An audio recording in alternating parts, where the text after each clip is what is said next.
Hello, Michael. Thanks so much for spending some time with us today talking about CJPME and what's happening there. Thanks, Peter. Really happy to be here. My name is Peter Larson. I'm the chair of the Ottawa Forum on Israel-Palestine. For people who don't know me, I have as a special guest tonight Michael Bueckert, who is now the interim president of CJPME, Canadians for Justice and Peace in the Middle East, named by the board a couple of months ago. Michael, thank you so much for coming to spend some time with us today. Thanks, Peter. Always happy to be here. As many people know, I'm broadcasting here from Ottawa on unceded Indigenous territory.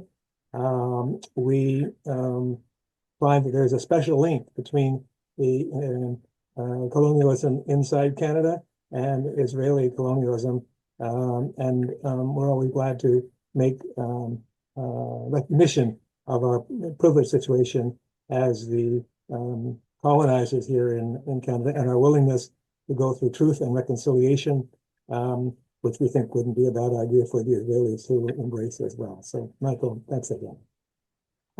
So the way we're going to handle this today is we will talk for about an hour with Michael. I encourage anybody who's interested. I will ask questions of Michael over 15 minutes or so. And then anybody who wants to ask a question, please raise your hand or put it in the chat. I will try to keep an eye on what's in the chat file, and I'll try to keep an eye on who wants to raise their hand if you'd like to ask a question of Michael directly. Michael, before we get into the main topic tonight, which is about what's new at CJPME, I just wanted to share some thoughts with you, ask you to share your thoughts with me about the appalling developments in Gaza in the last 24 hours. What is CJP's view on this, and what are you doing about it?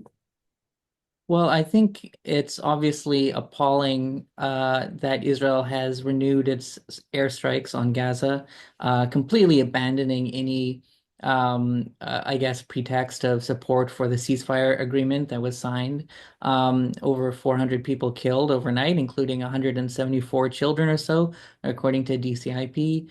This is 2 weeks after Israel closed down the borders to the movement of goods, of food, of water, closing down electricity, affecting which affects the water source.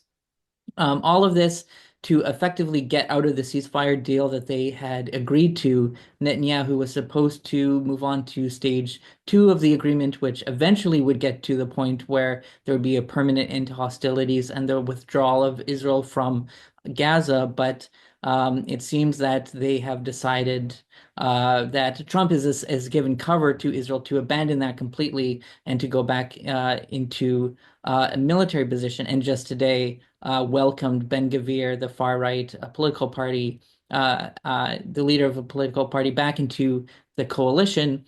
And so, and it's especially disturbing given Trump's recent comments about wanting to take over Gaza and displace the population, apparently looking to countries in Eastern Africa as possible sources for Palestinians ethnically cleansed from Yeah. the territory. So I think everything is just looking very grim right now. And, at home, it's pretty appalling that the Canadian government has been really silent on this. Did I not say think anything. I hadn't seen anything, any statement. just before we started, Melanie Jolie put out a couple of tweets, which are just terrible. Do not address the situation at all. Very high level talking points. Yeah, really just like absence of, they're just not on this issue. They were very, very weak in responding to Trump's comments about forcing out the population. And I don't know if it's because they want to preserve relations with the US as much as they can, or it's just that they are continue to be cowardly in their position. But this is a really significant existential moment, I think, for Gaza, and Canada is pretty much sitting on its hands. And so Right. what we've been doing, we put out a statement today calling on Canada to do something about this, in part by implementing an actual arms embargo that closes down all the loopholes, including via the United States through the F-35 program. So there's a lot more that we need to be doing, but I think hopefully with the possibility of a federal election coming soon, that might be an opportunity for to break the silence from the different political parties on this issue and actually get a real debate on, what Canada's role should be like. Yeah, a little bit later on, Michael, I would like to talk to you more about how to approach the federal election. I think it's difficult because most Canadians are concerned about Canada, so we have to figure out how to figure that in there. But I'll get back to that afterward. I sent out my own letter to Madame Joly and copied a couple of hundred people. I think it's really useful for everybody to send letters to their MP, to their Madame Joly, and even more importantly, to send notes to your friends because this requires a kind of a groundswell. I'm sure that the government prefers not to be touching this, given the fact that Trump's initiative, apparently Trump actually gave the green light to Netanyahu to do this. And I'm sure that Mr. Carney and all his colleagues are going to be very skittish about saying anything to Trump, given the fact they've got these other huge issues hanging over their head. Michael, back to CJPME, and even before that, tell me a bit more about Michael Bueckert. Now, I know you a little bit because you and I traveled together in Israel, Palestine for a couple of weeks together. But Michael, as I remember, you told me that Bueckert is a Mennonite name. Is that right? And you came from a Mennonite family, and is that right? Tell me a little bit about who Sure, Michael yeah. Bueckert is. Yeah. Sure. Yeah, I mean, I was born and grew up in Saskatchewan. My background is Mennonite, which is a church that's really in the peace tradition and emphasizes pacifism, social justice, you know, uh, you know, concern for caring for refugees, more increasingly looking at issues of reconciliation at home in terms of indigenous settler relations. I think so some of that, some of those values I think are kind of instilled in me. And, the Mennonite Church in Canada has also been fairly forward-looking on the Palestine issue. They have a lot of programs operating in Palestine, and as a result, Mennonite Church Canada actually ended up endorsing the boycott, divestment, sanctions movement several years ago, and they've really been pushing this more than some of the other churches. So that's sort of where I came from. But it was really a trip to South Africa in 2006 that I think was the origin of my interest in this issue. I had an opportunity to travel around South Africa only a bit over a decade after the end of apartheid, and learned about the history of apartheid, but also learned about the connections with colonialism in Canada, some of the similarities with the reserve system to apartheid in South Africa. And so that got me interested in apartheid and the historical connections. But then around the same time was shortly after that Jimmy Carter published his book, Peace Not Apartheid, which very explicitly made this comparison between apartheid South Africa and the situation, particularly in the West Bank, in terms of segregation. And at the time, for decades, Palestinians and academics had already been talking about the situation in terms of apartheid.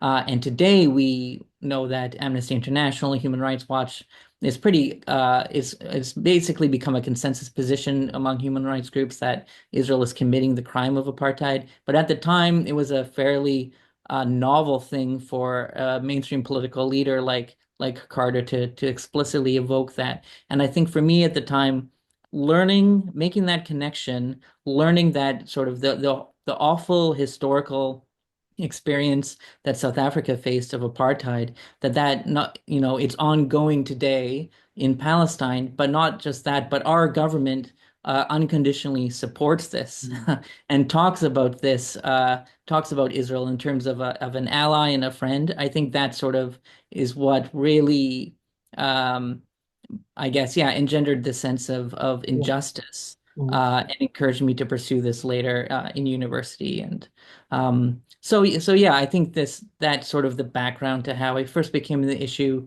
and then I You got did your involved. thesis on that, I think, didn't you?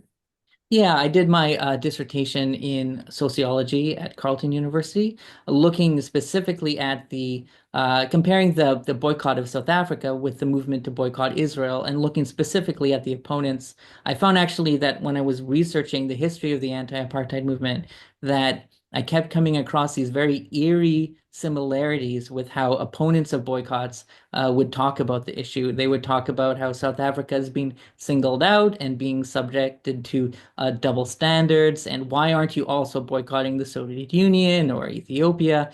And all of these arguments, very, very similar to what we were hearing at the same time from supporters of Israel. And I think uh, that was interesting to me for a lot of reasons, in part because we remember the history of the anti-apartheid movement as if everyone was on the same side, whereas actually at the time, the idea of boycotting South Africa was very controversial, very fiercely debated. It took a lot of pressure from all sorts of civil society organizations and political movements to actually force institutions to divest and to put pressure on the government to adopt sanctions.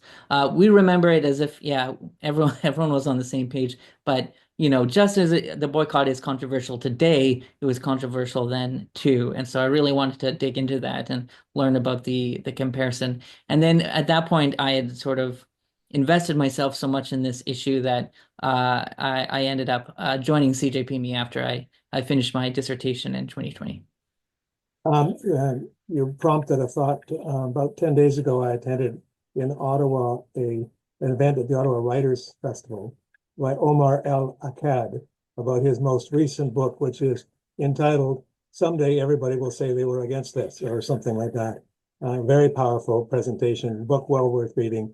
But he presented to a bunch of authors at the Writers Festival, and I thought that was very good. So thank you. So you've got a rich background in this area, as well as some international comparatives as well.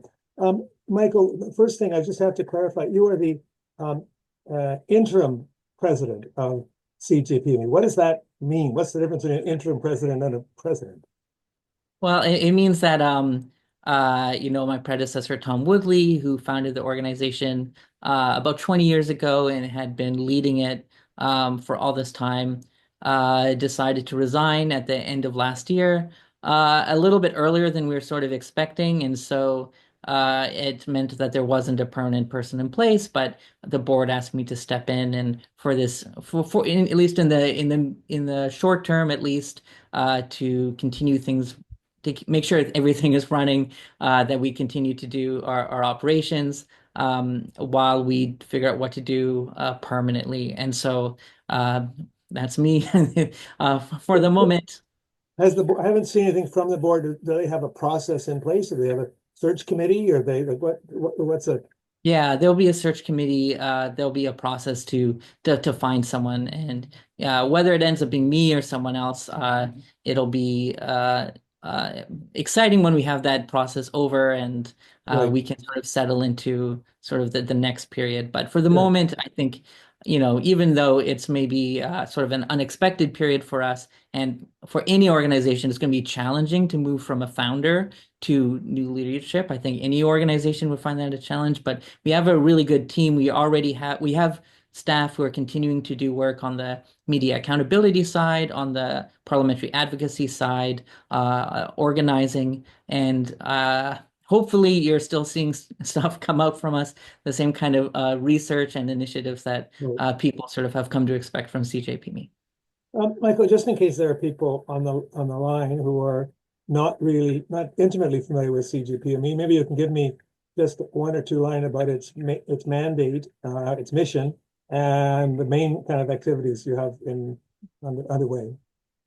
Yeah, it's a national advocacy organization based here in Montreal, and its mission is really to empower Canadians of all backgrounds to pursue justice in the Middle East. And so that means that we are trying uh, to provide resources for people to be able to advocate for this issue in different areas of society. So I think, I mentioned that on one hand, we have the media advocacy, the aspect where we're putting pressure on news media to do better reporting on the issue, to counter pro-Israel bias in the media, and also providing ways for anyone who's interested in this issue to get involved themselves through our media alerts. We also have the parliamentary advocacy side, and we're looking at ways of getting people involved more in terms of lobbying their MP, providing resources to people so that they can actually approach their MP with facts, with arguments, and to feel comfortable in that. And we also have more campaigns, like we have resources to help people get involved with the boycott, divestment, sanctions movement. So boycotting Israeli products or are pushing for divestment in their institutions, and in all these ways trying to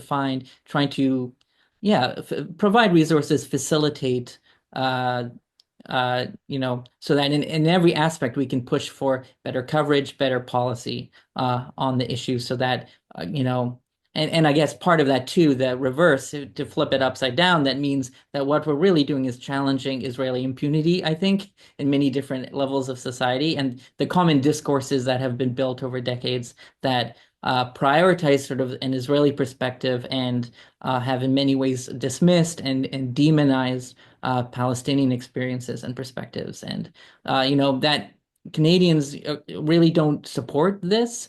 I think there's a lot more support if you look at public opinion polls for much more support for Palestinian human rights than is reflected in our institutions and society. Michael, I'm going to just reinforce to people, if you have questions, you want to ask a question directly of Michael, please raise your hand or put it in the chat. Michael, given this interim period, you don't know how long this is going to, or you didn't tell us how long this would take. What are the main changes you see, if any, given from the fact that Tom has stepped down and you've stepped in? Well, I think what we want to do in the short term is really just maintain programming, and I really want to strengthen the different aspects of the organization. Like, we've grown since I started 5 years ago from a team of 2 or 3 to 10, which means that we're a much bigger organization, but we've also been able to really become more systematic and intentional, and I think more effective in different areas. So, we used to write a letter to media every once in a while. Now we have a dedicated team working on this every single day. We used to lobby MPs maybe once a year. We do a trip. It'd be occasional. Now we have someone in Ottawa who's doing this all the time. And if that's the kind of thing, I want to make sure that we're strengthening these things and making sure that our growth is sustainable, but that we're building an institution that is able to do this more and more effectively. So I think for me, that's as someone who's coming in on an interim basis, that's definitely my priority. Just remind me and us, obviously 10 people means you need a lot of money. Do your money comes in from, does CJPME have members? Do people pay an annual membership fee, or what? Basically, I don't need detail, but in general, where do you get the funds to carry on 10 people? Yeah, it all comes from individual donors. No government funding at the moment, or ever really. No major foundations. That may change in the future, but since I've been around, it's all been individual, private donations from people who want to see somebody pushing on this issue and seeing the work that we do. Our donations we've been able to increase by sort of building and sort of doing more and more has brought in more interest, I think, and support for our work over the past few years. But also we saw really a big spike in donations or of interest since October 7th, 2023. We don't know if that's going to be sustainable, but we want to see how we can build on the surge in support that we've seen in the past few months and continue that into the future. So yeah, we absolutely rely on individual donations and anyone on this call, not that this is a fundraising pitch, but hopefully people see the work that we're doing and they appreciate it. And I consider that they be a monthly donor to make sure that we can do this on a sustainable basis. Okay. I see there is a question from David Halton. David's a well-known former CBC journalist. David's also a member of the OFEP Advisory Council. David, can you hear me? Yes, I can. Can you hear me? If you could turn up the volume a bit, it would be helpful. Is that any That's better? much better. Yes. Okay, good. Um, well, Michael, first of all, congratulations on the new job and congratulations on the great work that CJPMP has been doing. I've followed you closely for many years. Excellent work. Unfortunately, I missed the first 5 minutes. You may have covered this ground a little bit, but I'd like you to, if you could, to spell out any new directions that you might want CJPME to take, either organizationally or strategically in terms of subject matter. You'd mentioned increasing media coverage and reach out. I think that's essential because I think it's kind of quite horrendous, the lack of coverage in the Canadian media of what's going on, particularly in the West Bank. And I think it's very important that you increase the pressure on the media for coverage to counteract what we're getting from honesty and reporting on the other side, which is very intimidating to a lot of Canadian journalists. Specifically in terms of the CBC, my old employer, I was very unhappy with their coverage a couple of years ago, particularly over their failure to cover properly the Amnesty International and Human Rights Watch reports, which they just brushed off like that. These are the ones that came out and saying that that apartheid was being practiced not only on the West Bank but in Israel proper. Since then, I've seen some improvement, but I'd like your sense of whether CBC is improving slightly or whether it's still a major problem as you see it in their coverage. Thanks, David. Yeah, there's a lot to unpack. I think the regarding the CBC, I definitely think that it's complicated. My media team, who's working on this every single day, may have a better sense of this, but I do know, for example, in the past couple months, there's been a couple of interesting kind of back and forths with them that are kind of indicative. I think was it a month or two ago now? One of the hosts on CBC said, in conversation with a Palestinian guest who was on the show and used the term genocide, had said something like CBC can't use the word genocide until the ICC makes a decision, I think is what she said. It didn't make any sense. And so we followed up with this to try to determine whether this was actually CBC official policy that can't use the word genocide. And they had to actually make a correction that didn't properly reflect CBC standards. So that, that's sort of positive. But just this week, on the other hand, we saw CBC originally put out an article talking about Israel as an occupying power.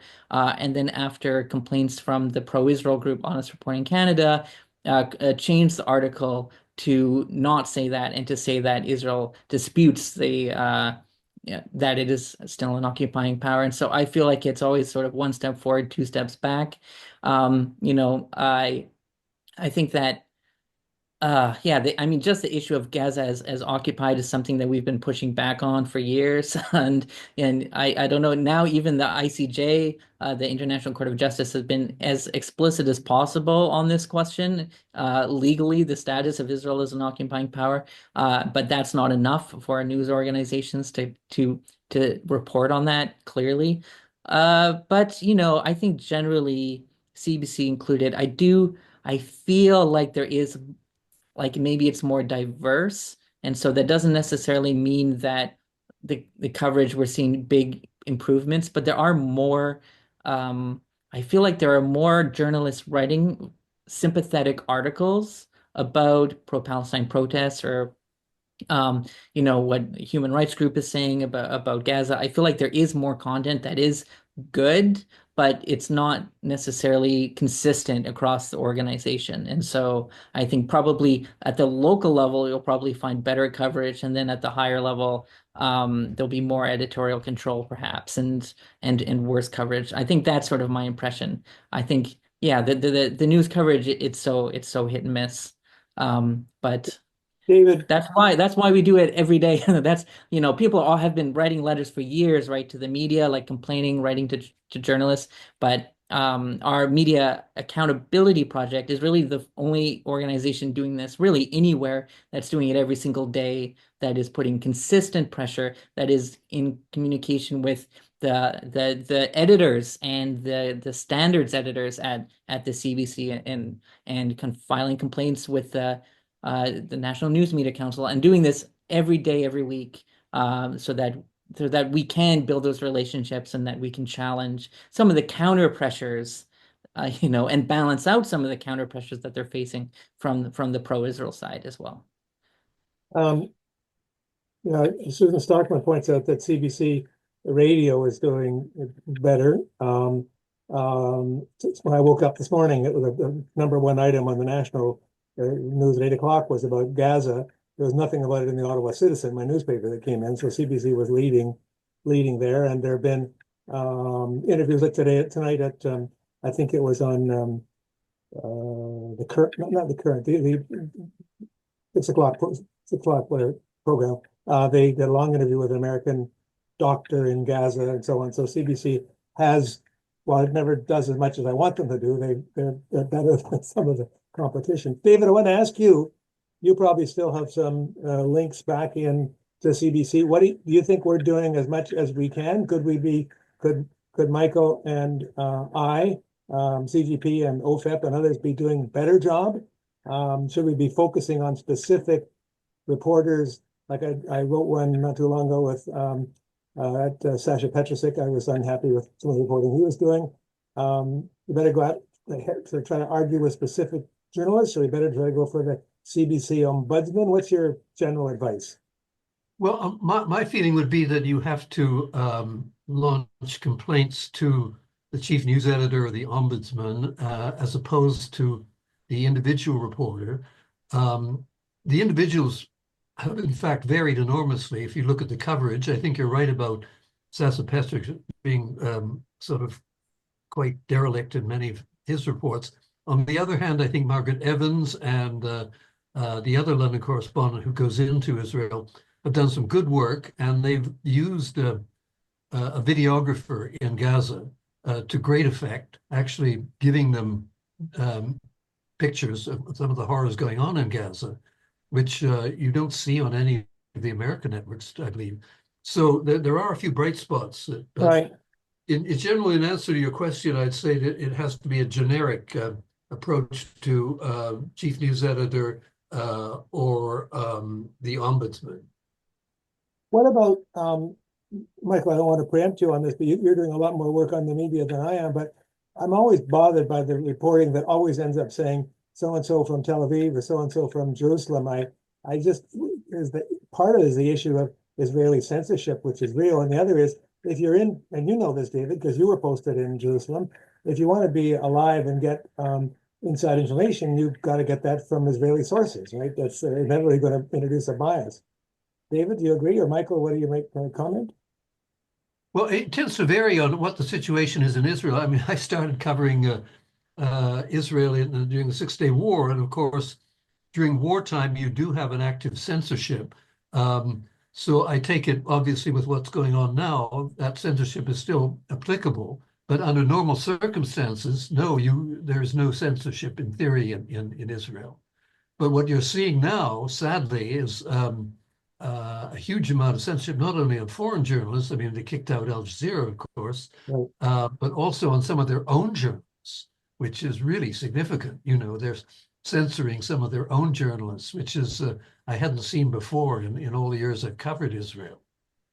Right. So you're saying Israel is censoring some of its own Israeli journalists? Sorry, say that again, please. I'm not sure I understood what you said there, David. You said that Israel is censoring some of its own Israeli journalists. Is that what you're saying? Yes. Yes, indeed. And the quality of the coverage is pretty bad internally, apart from, you know, Haaretz, which does a wonderful job. I don't read the other Israeli newspaper. I think the Times of Israel is a little more balanced as well. But on the television side, I mean, you get this, I think it's Channel 14, which is what's often referred to as the Fox News of Israel, has a big circulation, and not showing, basically their television apparently does not show any of the real ravages of what's happened in Gaza. They're not showing the worst shots of the bombing or the casualties. So there is that kind of censorship that is very, very strong as well. Hmm. Okay. Thank you for sharing those insights with us, David. That's Pleasure. great. Um, Michael, going forward, what would you say are your main priorities for CJPME in the next month or two? Well, I think immediately, the thing that's approaching us imminently is the federal election, which is expected to be called probably within the next week, before Parliament is supposed to resume. And I think one area that CJPME has always played a role is in providing information for voters during the election period, an analysis of the record of the political parties on the issue and the stances they've taken, the things that they've done or have refused to commit to, and evaluating them so that people can make up their own minds in an informed way. And so that's a key thing that we need to be doing, but we're sort of expanding our activities as well. There's a number of things that we want to do to really make an impact, because we've seen, our Canadian government complicit in genocide for a year and a half almost. And I think an election is an opportunity to hold politicians accountable for what they did during a genocide. And so one thing that we want to make sure is that Palestine is part of the conversation, which is a big task because typically foreign policy isn't a major aspect of an election. There's obviously significant issues on the table that the parties will be debating that are completely unrelated to this. But I think the challenge for groups like ours is to really make sure that it's not lost completely, because I think that would be the tendency, would be that focus on Trump and the tariffs, economy, carbon tax, whatever, and no time at all for the issue of foreign policy at all. And so the goal of us and other groups that we're working, sort of collaborating with in different projects, is to make sure that people are reminded of this issue, that politicians and candidates are forced to reckon with their record on this and held accountable. So first of all, I agree with that, and you and I have changed the views on this a little bit. I still worry that it's going to be very tricky for us to, for example, we go to an all candidates meeting, and the debates at the all candidates meeting about who's going to deal with Trump and the tariffs and so on and so forth. And for I think there's a danger if we who want to introduce Palestine to the discussion appear to others to be more interested in something that's happening in a faraway country than we are with the very real threats that are facing Canadians. I think that's going to be a tricky, not advocating that we did not raise it, but how are we going to do it given the zeitgeist? Have you got any thoughts on that? Yeah, I think I totally see where you're coming. I'm not too worried about sort of this issue crowding out others. However, just given that it's already from a position of there's already not a seat at the table for people who want to talk about this, I think if anything, it's going to be about pushing the conversation to be more balanced to include this issue. But yeah, I mean, it's not like people who care about Palestine and Canada's foreign policy in relation to Palestine, it's not like they don't care about other issues. And I think we do have to keep that in mind when we're organizing, when we're talking to people about this issue. But I think what will happen, hopefully, is that it just means that it is part of the conversation, that there are questions every once in a while to candidates about this, and that more importantly, I think that we're providing resources for people to talk to their local candidates, that they can ask them questions about this, but also provide resources. If a Liberal MP, for example, says they have a great record on this issue, I think we need to evaluate them one by, or we have to challenge MPs to take a stand, but we can also evaluate them according to what their party that they're affiliated with actually did during during the last, Are you know. are there some MPs that you work with in priority? Yeah, sorry, can you repeat that? Well, someone mentioned Heather McPherson, but they're asking whether you work Mm. with certain MPs in priority. Yeah, we work with people from multiple parties on a sort of case by case basis. If you know, uh, part of what we do is through our parliamentary advocacy is that we are constantly talking to MPs on the Hill, and for those who are willing to work with us on different things, and McPherson has been one, someone who has definitely been willing to collaborate on different initiatives. It could be you know, talking to them about how they can raise the issue in Parliament, and maybe sort of like recommending questions that are raised in committee. There are different ways that we can work together, but not just McPherson, not just the NDP. There are Liberal MPs who, you know, who increasingly there's a growing, I'd say, caucus of Liberal MPs who are willing to Right. speak out about this in a way that actually challenges what their government is doing. And you know, as well as occasionally Green MPs, not that there's that many, and sometimes Bloc MPs too, but that's yeah, absolutely. That work is critical. Michael, we have a very well-behaved group here. Nobody has raised their hand to ask questions. This is your rare opportunity to direct a question of one of the national leaders on human rights for Palestinians in Canada. Oh, I see a couple of hands going up. And now it's good. We're doing up and down, up and down. David's back on. Oh, sure. Oh, David Paulson. All right, David, on for you again. You're muted. There you go. Thank you. I have a ton of questions I'd like to go all night asking you.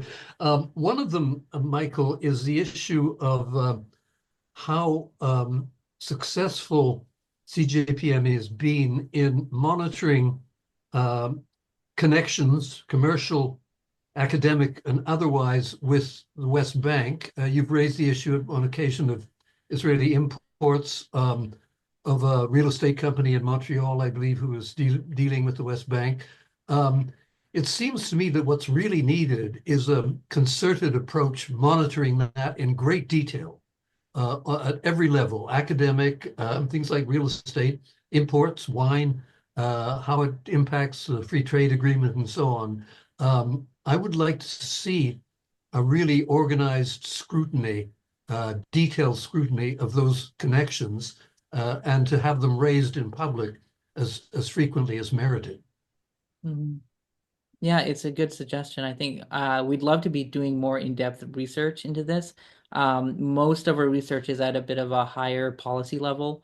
Right before October 2023, I published a report on the Canada-Israel Free Trade Agreement and the various ways that this agreement effectively operates as if the West Bank is already annexed to Israel. And there's a lot of different problems about this. It is effectively erases Palestinian trade as if it doesn't exist, treating it as Israeli, but it also extends, you know, uh, free trade status, material benefits to businesses in the settlements. And as far as we can tell, Canada doesn't do any tracking, even internally, it seems, about whether imports are coming from Israel versus settlements versus you know, Palestinian areas in the West Bank. And so there is a huge lack of knowledge, and this is fueling this situation where we're effectively violating international law.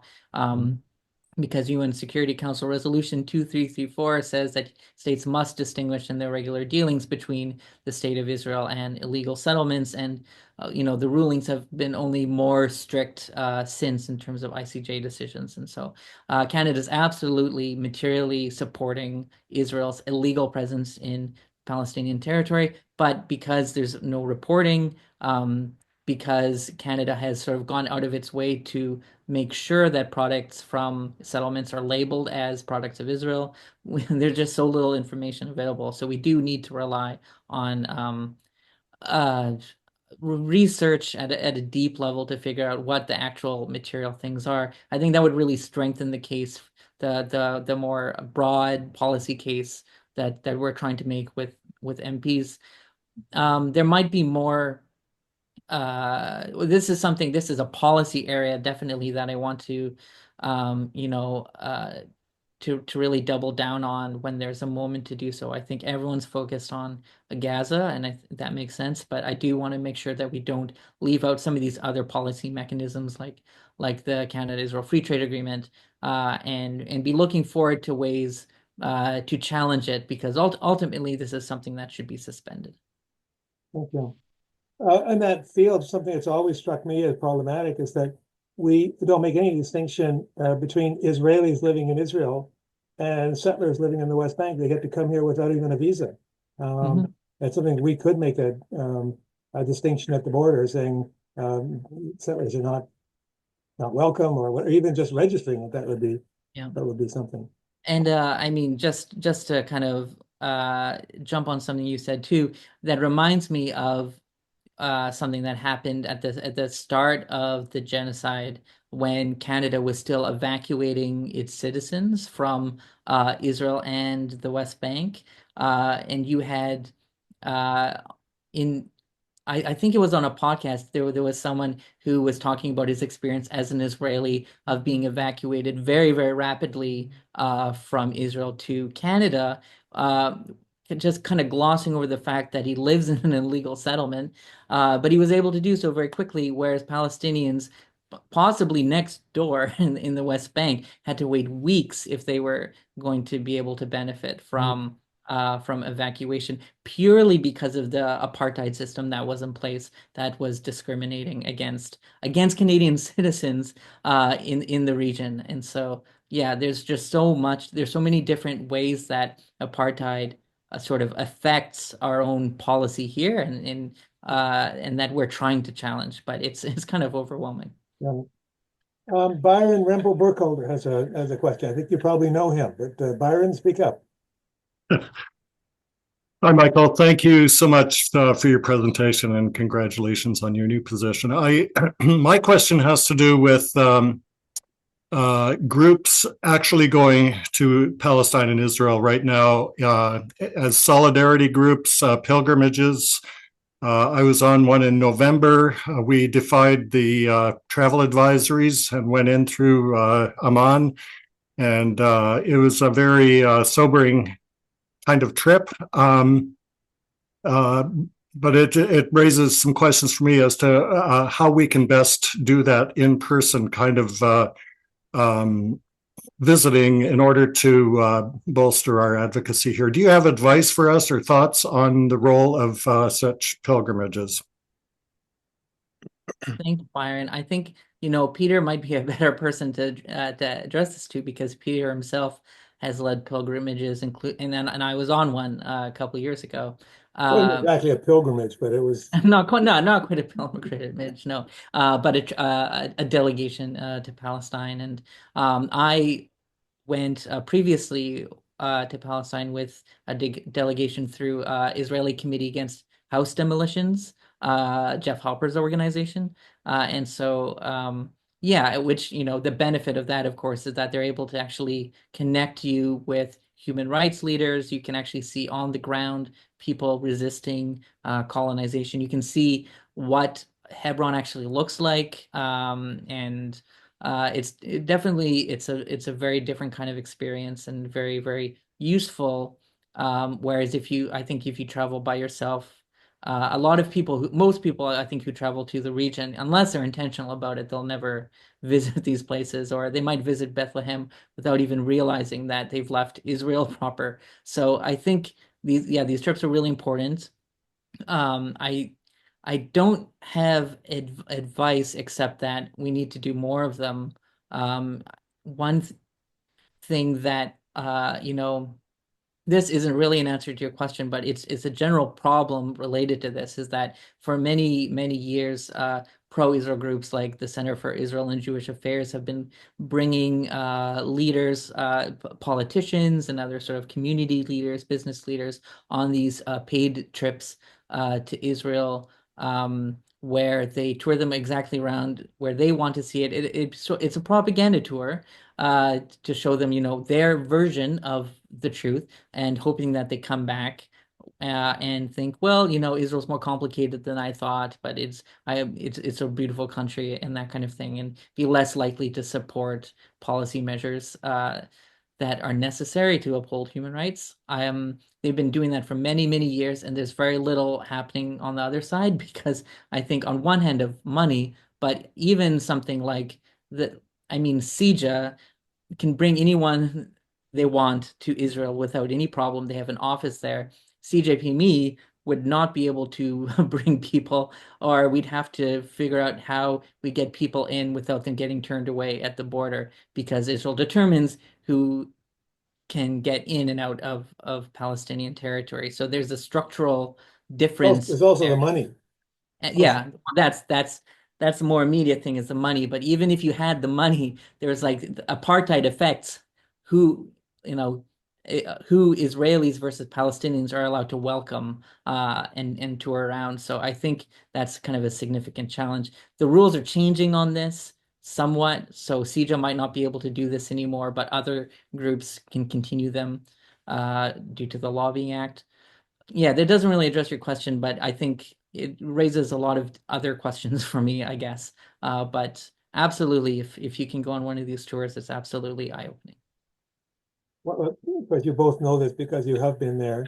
I watched a video recently with Mustafa Barghouti, who was emphasizing the fact that he wants Westerners to come to see. It's an act of solidarity, an act of support. It has a marginal impact on how the Israelis treat people, but it has a bigger impact when you come back here. You can speak with an authority that you can't speak with if you haven't been there. So I encourage people to do it. But like Michael and Byron know, especially if you're going to go into the West Bank, you want to go there with a reliable guide that can safely shepherd you around so you're not accidentally in the line of fire somewhere. So thanks for your question, Byron. And I might say also, like, it's sort of two-sided. On one hand, I think you don't have to go in order to be able to speak to the issue. I think there's maybe the pro-Israel groups would like you to feel like it's too complicated to speak about, and that you don't have the authority to sort of have a conclusion or to feel sort of, I guess, justified in speaking about human rights if you haven't been there. And that's not true. There's so much evidence and documentation, so much information. It's not necessary. On the other hand, you can know everything from a book about the issue, but actually going there is totally different. I think for me, it was seeing the reality of settlements. Like, I knew what settlements were, but actually going to the West Bank and seeing settlements virtually on every hill, everywhere you go, they're surrounding you. You get the reality of what that means in terms of the reality of checkpoints, the reality of segregated roads, the reality of real colonization and what that looks like on the ground, that you might understand theoretically, but there's like an emotional understanding to it when you actually get to witness it. And so I think for me, that was kind of that was something for me that has really resonated. Thank you. I see that Susan Starkman notes that Anjapi runs tours. There's also, Sabil runs tours. There are a number of, I know there's some private Green Olive tours. If anybody wants are interested in finding a tour, please feel to write me or write Michael. I'm sure he can provide you with a list of organizations that might do so. Isla Patterson, you have a question. Yes. Hello, Michael. I want to thank your organization very much for its work. I've used your fact sheets many times. So I have been writing to the Foreign Minister Jolie, Ahmed Hussein, and my MP, on a fairly regular basis. But I've looked on the website of the government, and there is a Canada-Israeli Parliamentary Committee. And it seems to be stacked with a lot of MPs. And I'm just wondering, where actually are the pressure levers if you are trying to alert people to the need for change. What is the role? I mean, what is the interface between this parliamentary committee and the policy, Canada's policy towards Israel, Palestine, and what is the interface with the Foreign Affairs Committee? Well, I'm not sure the relationship necessarily between these committees and direct foreign policy. I think there are these committees, friendship committees for lots of different countries, and there are politicians. If you look at the list of politicians, sometimes like on the Israel committee, a lot of people that you suspect, but then a lot of people who you might not. There's MPs who sit on both committees. I think, I have my own opinions about that, but it doesn't mean necessarily that someone is going to be hostile to this issue if they're on that committee. On the other hand, there are alternative bodies. There's the Canada Palestine Parliamentary Friendship Group, which it doesn't have the same official status as the Israel one, but it does have MPs from multiple parties on it, and they have been putting out much better statements, which are getting increasingly bold, I think, in terms of what they're endorsing in terms of policy. So I know that 29 MPs signed a statement today that just went out. Salma Zayed, a Liberal MP, shared it, where they're calling for a full two-way arms embargo against Israel without any exceptions or loopholes, among other things. And so that is going out much further than the government on this, obviously, and does likely play a role in influencing the larger caucus and may creep into the Foreign Affairs Committee.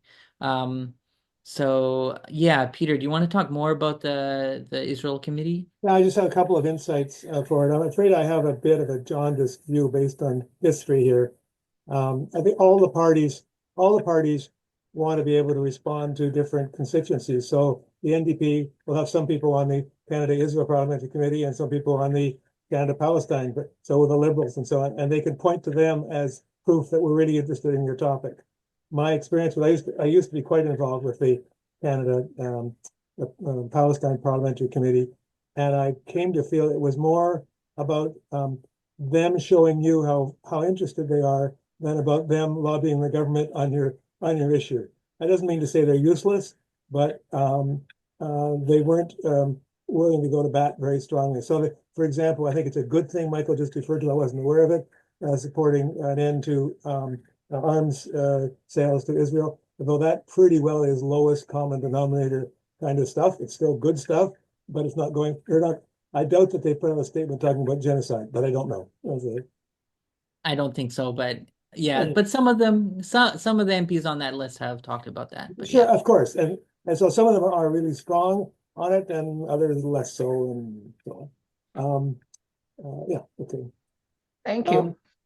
Someone, let's see, looking for no one else has their hand up right now. Michael, I want to ask you maybe an awkward question. In Tom's letter, Tom Woodley, I'm talking about letter, who wrote to, I guess, everybody on the CJPME list. I got it, and it wasn't a personal letter. He raised an issue about, I don't know how to word this carefully, I don't have the phrasing in my head, but it's about, you get the impression that white people or non-Arab or non-Muslim people were not universally welcomed leading an organization dedicated to Palestinian human rights, which I found to be eyebrow raising. And then I saw that you were named, and you're evidently not Palestinian or Arab. So you know the issue I'm talking about. Give us some insight onto that, please. Well, I don't really know, I can't speak to what he was referring to really, what he may have felt sentiments like that, but it wasn't something coming from CJPME. I think some people could read that letter and come to an impression that he was sort of forced out of the organization for not being Palestinian, which is completely not true.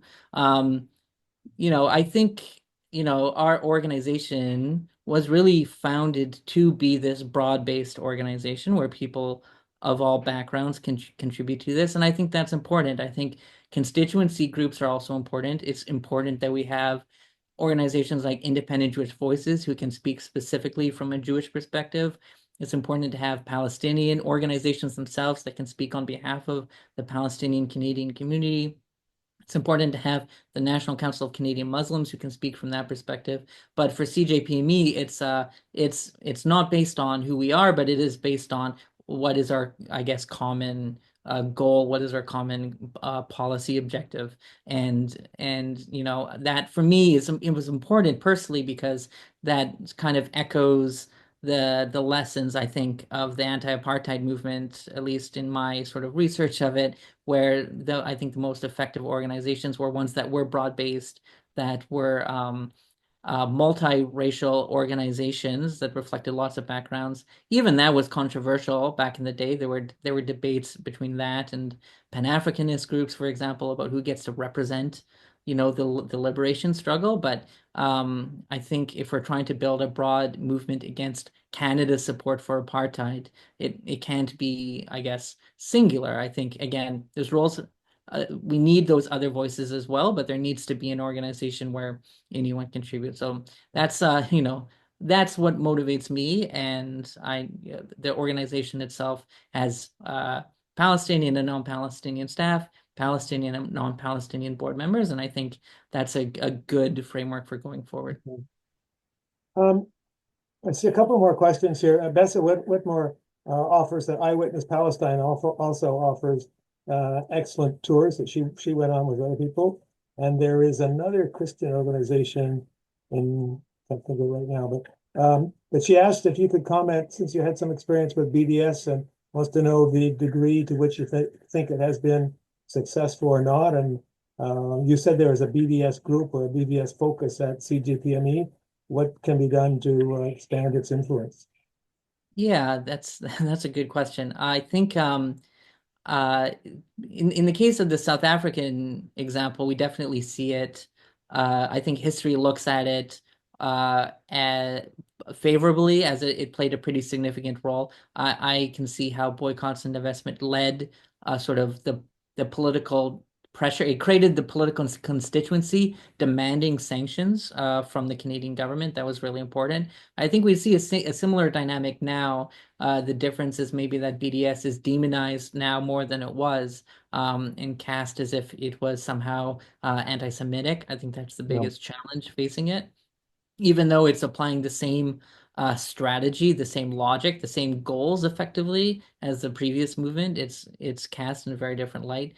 And so BDS, in some ways, has become quite popular, while the name itself is almost stigmatized and avoided in some ways. You know, for example, you know, one of the things that we've been pushing for under the banner of BDS has been arms embargoes. It's a very much a direct implication of the BDS strategy. It's something that the government has partially adopted, but you'll never hear them talk about BDS. You'll continue to hear them condemning BDS. But there are so many different ways that aspects of it have continued to be very relevant. I think, you know, the demands for divestment on university campuses has been really prominent over the last year, especially during the student encampments. And I thought that was incredibly effective, because maybe not many universities, there was Windsor who signed an agreement. There was very little material gains at these universities, but at the same time as I think media interest was dwindling in the issue of Gaza, by having these encampments, it really brought the attention back to the issue, but also localized it as an issue that relates to institutional complicity and what can we do at a local level to challenge this. And so I think in terms of, finding ways for people to connect to the issue at a local level in their own capacity, in their own organizations, I think that's really, really powerful, even if it's not always recognized as BDS. So I don't know if that answers the question or not, but those are some of my recent thoughts on it. Sometimes it seems like we're so far away from making progress, but in practice, BDS, I think, is more and more relevant. And I think if there is, I think it'll come to sort of like a moment. I think with the South Africa case, there was pressure and pressure and pressure and pushing and a lot of resistance from university boards to divest, from the government to do anything. And then there was a moment in the mid-'80s when everything changed very, very quickly. And you had the government enact sanctions, and you had all of these universities divesting. And there was just like a total sea change. And I think we saw that a little bit with the arms embargo that Canada implemented last year. I think we could see that kind of thing happen again. If we continue to build pressure, at some point there may be a historical moment where we can take advantage of this to enact real change. I had a conversation a year or two ago with a former Canadian ambassador to South Africa, High Commissioner to South Africa. And she told me something that I found was interesting. Brian Mulroney, as it turns out, went to St. Francis Xavier University, where he shared a dormitory room with a Black South African.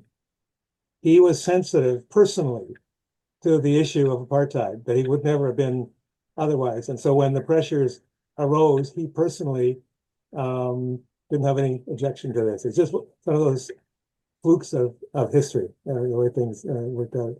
I've always thought that there was, well, there are many, many comparisons between BDS and the apartheid movement in South Africa and the boycott of it. But one thing I think is maybe a bit underestimated is that I think that in Canada, there was an overwhelming moral consensus of the idea that a small band of white people shouldn't rule over a huge mass of Black people. Whereas in the case of Israel-Palestine, that consensus isn't there. There is a consensus they don't like what Israel's doing, but I think there's still a lot of confusion about Israel's a Jewish state, whether it needs to be a state and so on, which makes it a much more difficult still. I have one last question here. We're at 8:30. Jeff Winkler asked about Carney and how do you reflect on his appointment of Marco Mendicino as his chief of staff, Mendicino being well known for being very pro-Israel. Your thoughts? Yeah, thanks, Jeff. Yeah, well, it's not a good first step for Carney to take as a Liberal leader and then now Prime Minister. I think obviously he's putting someone in his office in a very significant position of influence, someone who reflects, I guess, the fringe of the party. He's one of only a few Liberal MPs, I think, to still oppose a ceasefire in Gaza and to be outspoken at many different moments against what the government was doing about UNRWA, about all sorts of things. And so he is reflecting a position that is very, very fringe. And according to the opinion polls we get about Liberal supporters, reflects a tiny margin of sort of the base of the party being put in this very significant position. Obviously, that's not a good first sign.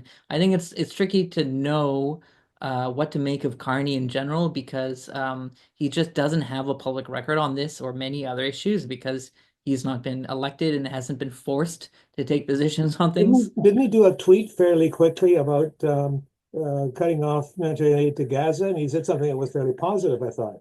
Yeah, he's put out a couple of tweets here and there that have elements to him that are good. His most recent one was about saying that you shouldn't be using water, electricity as a political tool. That's good. He didn't name Israel in that tweet, but like you could read into it, a positive direction. Right. But he has like a handful of statements he's made. And I think you can at this moment kind of read into him whatever you want. And so I think the danger, I think, is he's surrounding himself with the fringe of the party, the pro-Israel fringe, and he is probably likely to maintain the status quo, I think. But we don't really know. It's untested. I think the federal election will be sort of the first opportunity. We did put out during the leadership race an assessment of all of the candidates for Liberal leader, including Carney, to the best of our ability to make sense of where they stood. We gave him a D+, which isn't great, but it wasn't the worst. He wasn't at the bottom of the pack. So those who are interested in learning more, trying to read the tea leaves a little bit into what his prime ministership will be like, can check that out. But yeah, I think it's sort of an open question of what his approach is going to be. I just thought there's one other question I meant to ask you when it's 8:34. Are you thinking of doing any more either public meetings or tours across the country with significant speakers? I think it's been with COVID that got stopped, but I think there's a huge need here for big meetings where people see lots of other people in the same room. I don't know what you think about that, but that's my personal view.